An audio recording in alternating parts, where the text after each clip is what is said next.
and we're going to get to see him in action in a minute.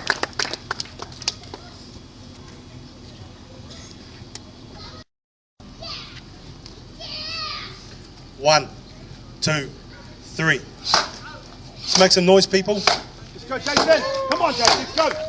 Come on, Jason. Come on. Come on, Jason. Come on, mate. Let's go. Go, Jason. Go, Jason. Come on. Come on, Jason. Let's go. Come on, Jason. Come on, Jason. That's it. Nice, mate. Yeah, way to go. Let's go, Jason. Come on. Let's go, Jason. Stick it in, mate. Let's go, Jason. Come on. Come on, Jason.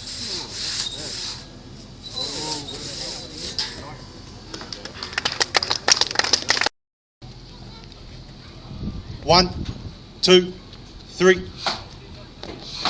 Come on, Jason. Go, Jason. Come on, Jason. Let's go, mate. Come on, Jason. Let's go, mate. Nice. Come on. Nice, Jason. Come on. Here we go. Nice, yeah.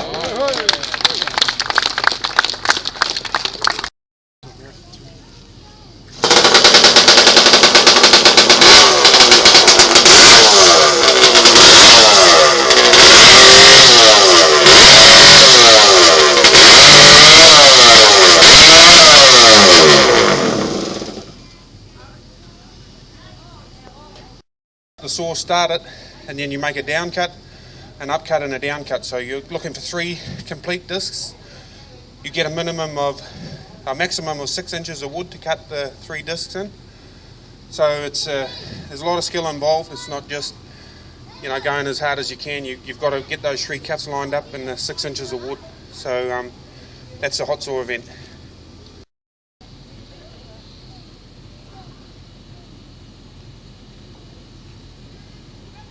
One, two, three, go!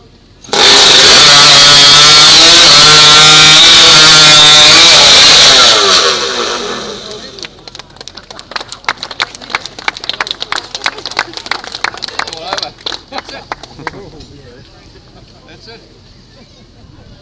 So you basically buy these as a blank, and then you can do all the preparation yourself, or you can get them to prepare them for you. So you've got, you pay about $400 for the head itself. It's made out of the finest tool steel, and then you pay probably about $100 for the handle. And the handle is made of American hickory, and we find in competition that's the best timber for the job. It has the right amount of flex and the right amount of strength. So they haven't built a synthetic replacement for it yet, so hickory is still the best timber that you can use. Any questions, please just fire away. I'd be happy to answer any questions. So those are the axes. They weigh about 3.2 kilos. They can range in size. You're not limited to what size you're allowed to use in competition. So if you can swing something that's 8 pound, you can go right ahead and do it. But of course, the heavier it is, the harder it is to generate speed with that axe. So you've got to find the right combination of weight, handle length, that suits your particular technique and your body size, basically. So generally a bigger axeman will use a heavier axe, possibly with a longer handle. So that's the axes. I'll be using them in both the chopping events today, and I'll talk a little bit about the saws.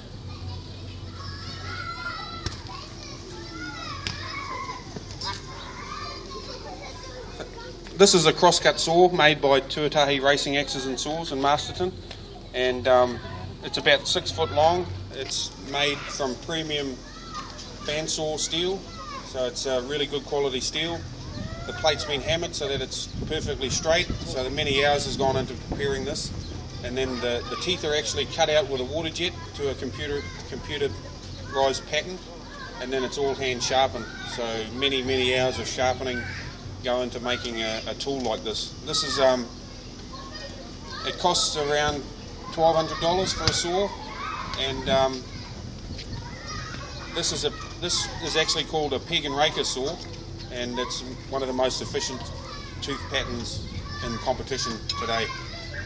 Basically, it started out in the forest industry as a softwood saw, but now they're actually developing them so that they can actually cut all kinds of different hardwoods as well. So this is the top performing tooth pattern in the world for competition now.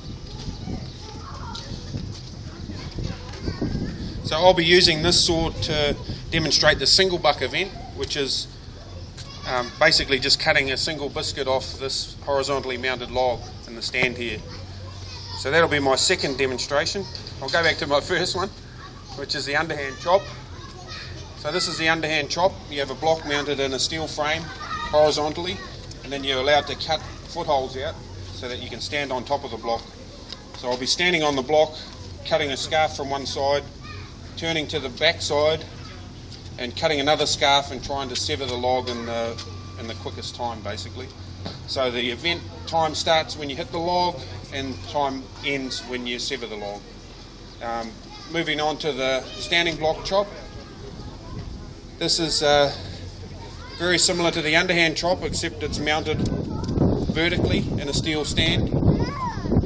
It's the same thing. You have to cut a scarf out of one side, turn to the back, cut a scarf out of the back side and try to sever it in the quickest time again. So they both have their own particular skill sets. You're using your body in two totally different actions. So with the underhand you're moving up and down, and then with the standing block you're rotating. So I would say the standing block is more coordination required, and it's generally the more skillful of the disciplines. Any other questions before I start huffing and puffing? Jason, how do you keep yourself in shape for a very demanding sport that requires a lot of physicality and things like that and endurance? What else do you do to keep your body in shape? Things have kind of changed for me in the last sort of 12 months. I was a professional axeman for 15 years, and so I was full-time. I was able to pretty much cut logs through that time at my leisure, which was great. It was fantastic for competition, and I find that's still probably the best way to prepare for the events, is to actually just duplicate the events you're getting ready for. So either chop underhands, chop standing blocks, or actually single saw. And that, because there's so much muscle memory involved, you can't actually do anything to replicate these events in a gym or any other way. So that was fine for the 15 years when I was professional, but now I'm trying to hold down a job with still. So I'm working as a apprentice service technician, and so it cuts my time out. I'm working 5 days, so I had to figure out a way of fitting my training in. So I started doing some gym work for the cardio side of things, and then I would train 2 hours every night just cutting logs. And I found that enabled me to be able to win the World Championship over Easter. So a huge change. I think it just goes to show that if you're determined enough, you can find a way of being prepared and still perform on a world stage. So it was fantastic to be able to win that championship, because it's the toughest one in the world. That was in Sydney at the Royal Easter Show. Yeah, thanks. And it was that's the toughest event to win. It took over a minute to complete the event. It was 1 minute 4 seconds, and so very grueling, very demanding physically. A minute doesn't sound long, but most of our competitions only last 20 seconds. So this discipline generally doesn't go over 20 seconds. So it's a huge change. It's like a 100-metre sprinter maybe doing a 1500-metre race. So it's quite a big difference. I think I've spoken enough. Any more questions?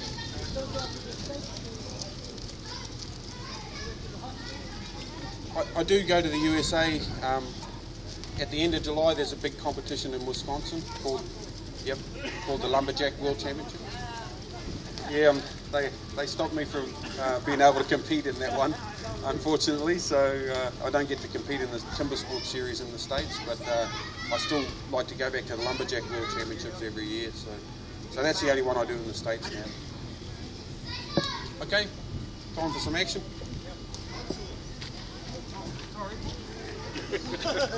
Thank you, Wayne. The last discipline I'm going to demonstrate for you all is called the hot saw event, and it's probably my favourite discipline actually. It's an event that started out in the United States, and basically they were taking two-stroke engines from snowmobiles or motorcycles and turning them into chainsaws and then racing to see who was the quickest. So I went over there in 1996 and started entering these competitions, and bought a couple of machines myself over there, and over the years sort of had a lot of problems with them. They cost me a lot of world championships and a lot of events, but that made me come back and want to build my own one and improve on the machines that I owned. And so I built this one about five years ago now, and we've done everything in Auckland. It's basically a snowmobile engine that's been cut in half. So I've taken the cylinder off it and the crankshaft and piston, cut the crankshaft in half. It was a twin-cylinder snowmobile engine, and our competition only allows single-cylinder engines. So I cut that cylinder off, cut the crankshaft, and basically made everything else to turn it into a chainsaw.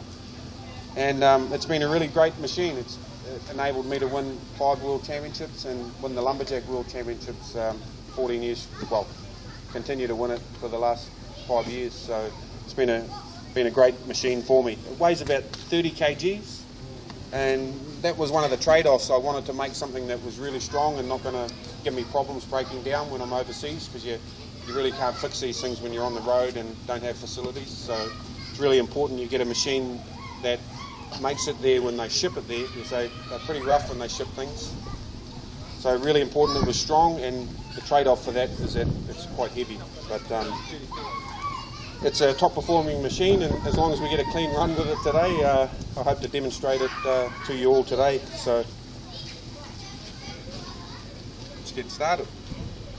I think you all heard that Jason just won a world championship in Sydney, and what he neglected to tell you is that show is 12 days long, and he's up against some of the best axemen in the world, and that event that he won is on the last day. So he's chopping hard Australian wood, which, as he's already just told you, can take 3 to 4 times longer than they're used to cutting, and he won that event. So I think he deserves a round of applause for that achievement.